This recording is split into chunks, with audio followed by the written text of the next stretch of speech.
Hello everyone. Today we will going to see the practice questions from the chapter solution, and it is part 5. Disclaimer which says the images used in our slide deck are for educational purposes only. We respect the intellectual property rights of the original creators and owners of these images. If you are the owner of any of the images used in this deck and have any concerns or issues, please contact us at sathee@iitk.ac.in and we shall remove the images. This is our index slide, so we will going to see some practice questions from question 51 to question number 58. Let's start with the question number 51.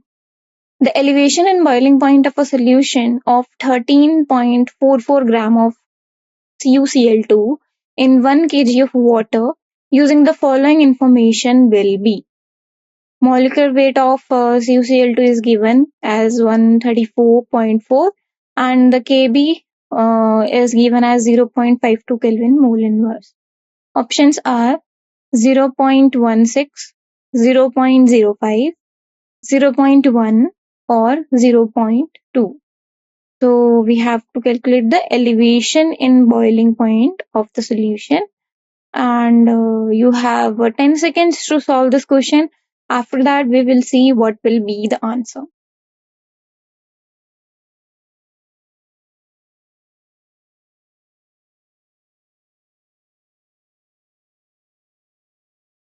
Okay, so let's see. The correct answer is option A.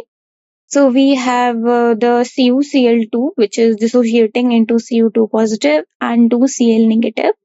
So initially, if we see, we have 1 mole of CuCl2, which is utilizing in the reaction. But after ionization, let's alpha is the degree of ionization. So 1 minus alpha mole will be of CuCl2 after ionization. Alpha mole will be of Cu2 positive and 2 alpha mole will be of 2Cl negative ion. And if we count the total number of moles, we have 1 minus alpha plus 2 alpha, which is equals to 1 plus 2 alpha. And for the Hoff factor, the number of particles after ionization divided by the number of particles before ionization. So I will be equal to 1 plus 2 alpha. So it is the number of particles after ionization divided by 1, because initially only 1 mole of cuprous is present. So I is 1 plus 2 alpha divided by 1. And we are considering here the 100% ionization. So alpha will be taken as equal to 1. And so I, in the I formula, we put alpha as 1. So 1 plus 2 into 1 upon 1 will be 3, because 1 plus 2 will be 3. And since we know that del TB elevation in boiling point is given as I into Kb into M, that is molality. So on putting the given values in this formula, we have 3 as I multiplied by Kb, which is 0.52, into the molality, which will be number of moles of solute, divided by the weight of solvent in kg. So 13.44 divided by 134.4 given mass upon molar mass for the number of moles of solute into the weight of solvent in kg, which is 1 kg given in the question.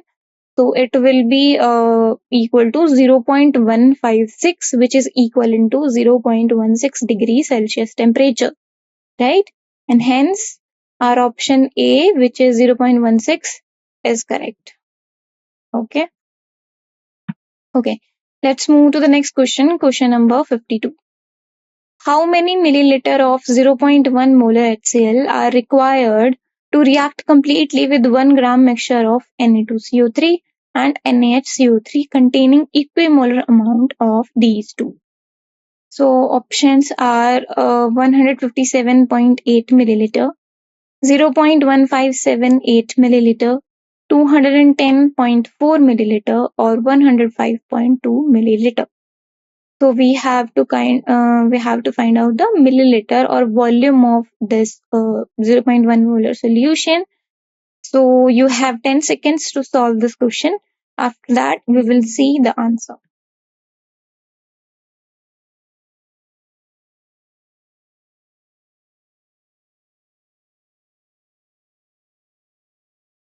Okay, so the correct answer will be option A. So let the amount of Na2CO3 be x gram and let the NaHCO3 will be 1 minus x gram, because both Na2CO3 plus NaHCO3 will be 1 gram. So if Na2CO3 is x gram, NaHCO3 will be 1 minus x gram. And since we have given that the Na2CO3 and NaHCO3 are equimolar, so number of moles of Na2CO3 will be equal to number of moles of NaHCO3. And therefore, the X, which is the given mass upon the molar mass of Na2CO3, which is 106, will be equal to 1 minus 6 upon 84 molar mass of NaHCO3. And from this equation, we have X equals to 0.5578 gram and 1 minus X equals to 0.4422 gram, right? Now, if we calculate the number of moles of Na2CO3 or NaHCO3, both are equal. We have, let's put X, which is in this formula for the moles of Na2CO3. So X is 0.5578 divided by the molar mass of Na2CO3, which is 106. And it is coming out as 0.00526 mole. So let's see the equation. So we have Na2CO3 plus 2HCl will give you 2NaCl plus H2O plus CO2. And when NaHCO3 react with HCl, it will give NaCl, H2O and CO2. So we can see that 1 mole of Na2CO3 require 2 mole of HCl here in the reaction, and 1 mole of NaHCO3 require only 1 mole of HCl in the reaction, right?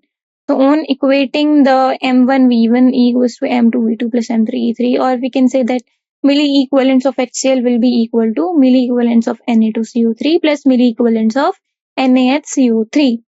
So the molarity is given as 0.1 for the HCl, and volume we have to find out. So let's suppose it is V1 equals to the 2, which is valency factor for Na2CO3, because it will form Na2 plus CO3 2 minus, and sorry, 2Na plus CO3 2 minus, and this is the number of moles which we have calculated for the Na2CO3, plus the valency factor for NaHCO3 is 1, so 1 into 0.00526, the number of moles of NaHCO3. Both are equal because both are equimolar as given in the question. So V1, on solving this equation, V1 is coming out as 157.8 milliliter, right? Hence, your A option, that is 157.8 milliliter, is the correct answer. Okay? Okay, let's move to the question number 53. Which of the following liquid pairs show a positive deviation from Raoult's law? So we have these pairs here in the options given. We have to find out that which liquid pair show positive deviation from Raoult's law. Options are water nitric acid, benzene methanol, water hydrochloric acid, acetone chloroform. So you have 10 seconds to solve this question. After that, we will see what will be the answer.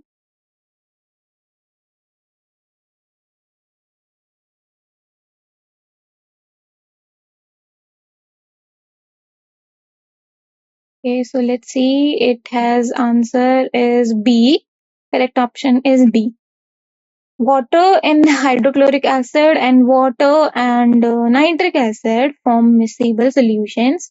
They show negative deviation. And in case of the rest is CH3CO, that is acetone chloroform. So CH3CO, CH3 and CHCl3. There is interaction between them, thus the force of attraction between CHCO3, CH3 and CHCl3, that is acetone and chloroform, is larger than between chloroform or acetone, and thus the vapor pressure is less than expected, right? So it will show the negative deviation, right? It will not come, so it will show the negative deviation. And in case of CH3COH methanol, there is association by intermolecular hydrogen bonding. So in the Molecule of methanol, we have intermolecular hydrogen bonding present. So when benzene is added to the methanol, the hydrogen bonding breaks, and thus the force of attraction between the methanol and benzene molecule is smaller than between the methanol and benzene or benzene molecules in pure state. So the methanol molecules combine together by hydrogen bonding. There is a strong hydrogen bonding between them. But when we add benzene to the methanol, the hydrogen bonding breaks and the bonding between methanol and benzene will form. But the force of attraction between the methanol and the benzene is comparatively less than the methanol and methanol hydrogen bonding and benzene molecule, right, in pure states. So vapor pressure of mixture is greater than expected. So it will show the positive deviation. Hence, we have our option B as the correct option, that is benzene and methanol, because we have asked that which shows which liquid pair show positive deviation. So benzene methanol show positive deviation. Okay. Okay, so let's move to question number 54. To neutralize completely 20 ml of 0.1 molar aqueous solution of phosphorus acid H3PO3, the volume of 0.1 molar aqueous KOH solution required is. Options are 10 ml, 20 ml, 40 ml or 60 ml. So you have 10 seconds to solve this question. After that, we will see the answer.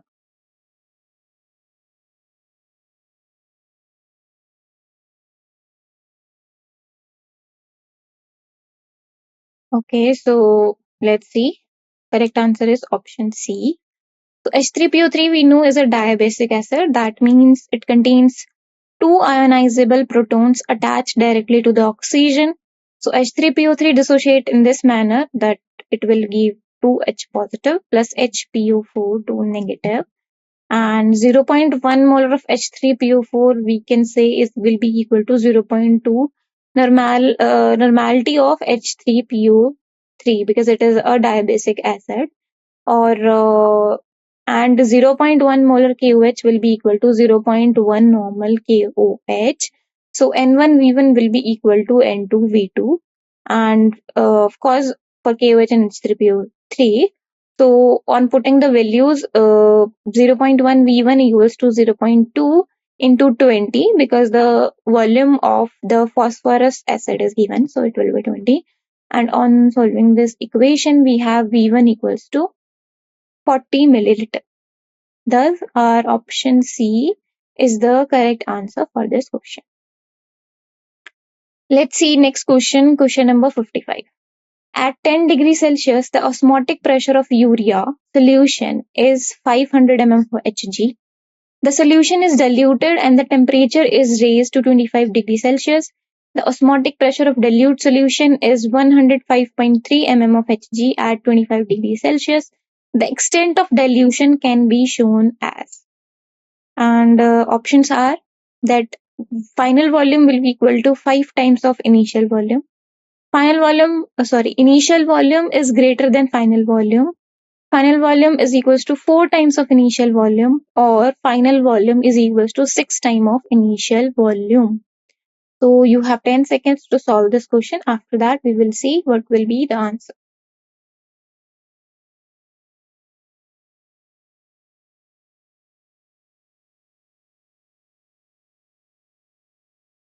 Okay, so let's see. The correct answer is option A. So for initial solution, pi is equals to 500 divided by 760 atmosphere because we have given the pressure in 500 mm of Hg, right? So we have to convert it in atmosphere. For that, we divide it by 760, and temperature is given as 283 initially, right? 10 degrees Celsius. So PV equals to nRT. So pi is pressure, so it is 500 divided by 760 multiplied by the initial volume is equals to number of moles into gas constant into the temperature. Let's suppose this is first equation. And after dilution, we have pi is equals to 105.3 upon 760 atmosphere because it is given as 105.3 mm of Hg. So To convert it into atmosphere, we divide it by 760 and temperature is 298 Kelvin, 25 degrees Celsius. Temperature raised to 25 degrees Celsius, right? So T will become 298 Kelvin. Same equation again, PV equals to nRT. So 105 upon 760 multiplied by the V final is equals to nRT, right? Let's suppose this is second equation. So let's equate the equation first and equation second, and what will we get? We get that V initial divided by V final, or the ratio of V initial to the V final is 1:5. So we can say that the solution was diluted to 5 times, because it will become V final equals to 5 times of V initial, right? So solution will become 5 times diluted. Hence, our option A is the correct answer. Okay, let's move to the next question, question number 56. Plot of 1 upon XA versus 1 upon XB. XA and XB are mole fractions of A and A in liquid and XA in vapor is linear, whose slope and intercept respectively are given. The options are XA and XB are mole fractions of A in liquid and in vapor state. Okay, and the plot is linear, whose slope and intercept we have to find out. So options are P naught B upon P naught A, or and P naught B minus P naught A upon P naught B, P naught A minus P naught B, and P naught A minus P naught B upon P naught B, P naught A upon P naught B, and P naught B minus P naught A upon P naught B, P naught B upon P naught A, and P naught A minus P naught B upon P naught B. So you have 10 seconds to solve this question. After that, we will see the answer.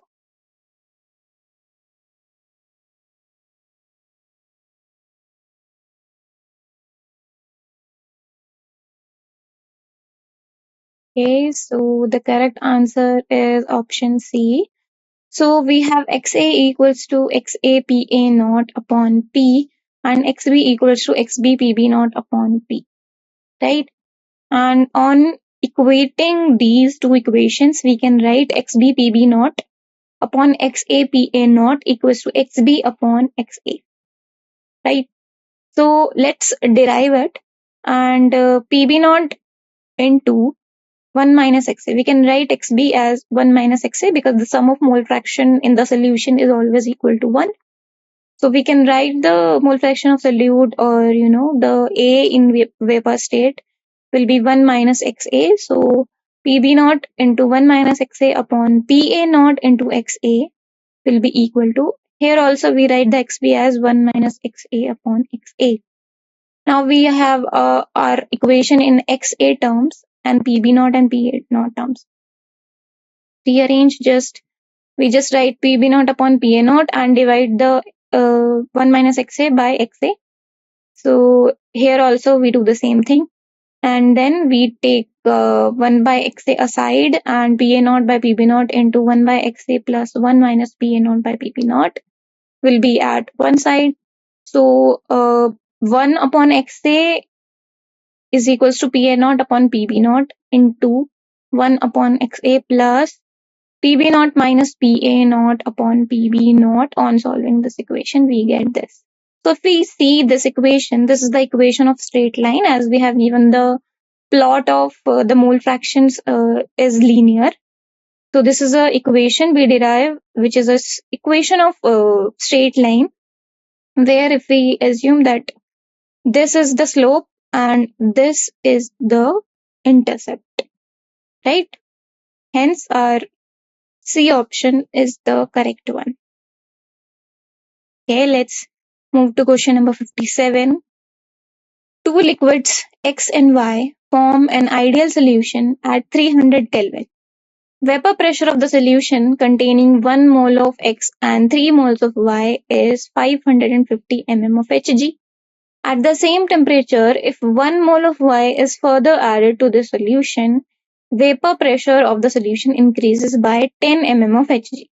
So vapor pressure of X and Y in their pure states will be respectively. Options are 200 and 300, 300 and 400, 400 and 600, or 500 and 600. So you have 10 seconds to solve this question. After that, we will see the answer.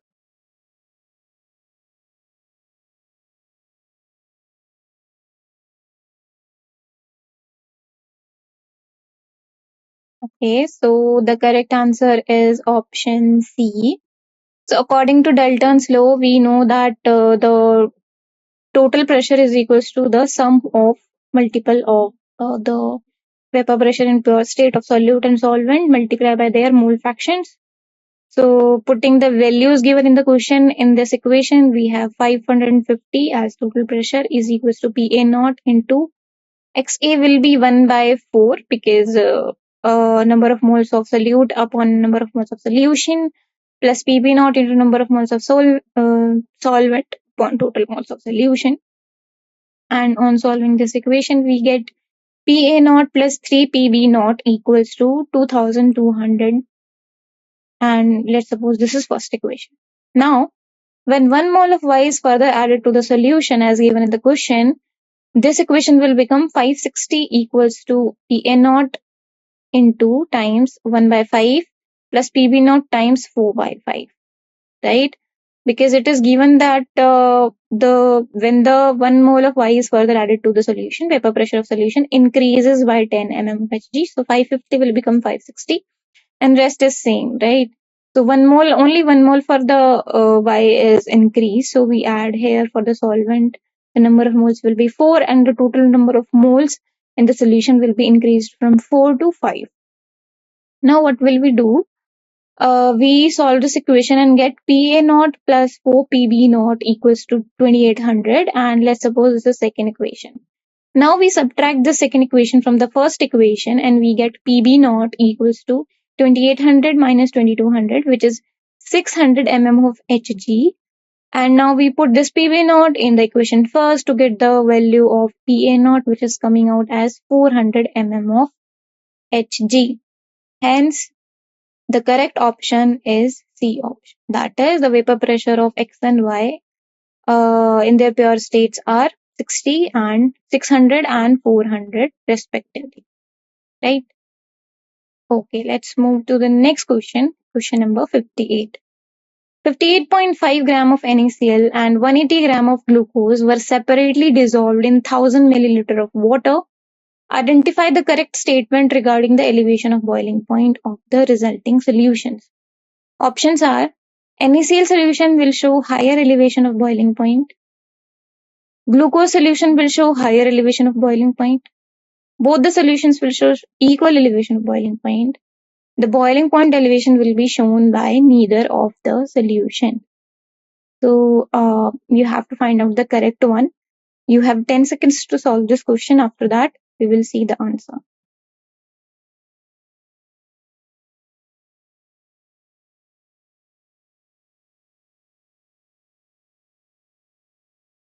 Okay, so the correct answer is option A. So elevation in boiling point is given as del TB equals to I cross KB cross molality. And molality of NaCl solution is given by given moles of solute upon the weight of solvent multiplied by the 1000 because the weight of solvent should be in kg. On putting the values, we have the molality of NaCl solution is 1000 upon the weight of H2. Similarly, the molality of glucose solution is the number of moles divided by the weight of solvent. Solvent is same, H2, so it is also equal to 1000 upon the weight of H2. So you can see that the molality of NaCl and glucose is same. Now what we will do, the both solutions have same molality, but value of I for NaCl and glucose are 2 and 1 respectively, right? Because they both ionize in dissociates in a different manner. So del TB will be equal to, for NaCl will be equal to 2 times del TB for the glucose. Hence, the NaCl will show higher elevation boiling point. Right? Our correct option is A for this question. Okay? Okay. Thank you.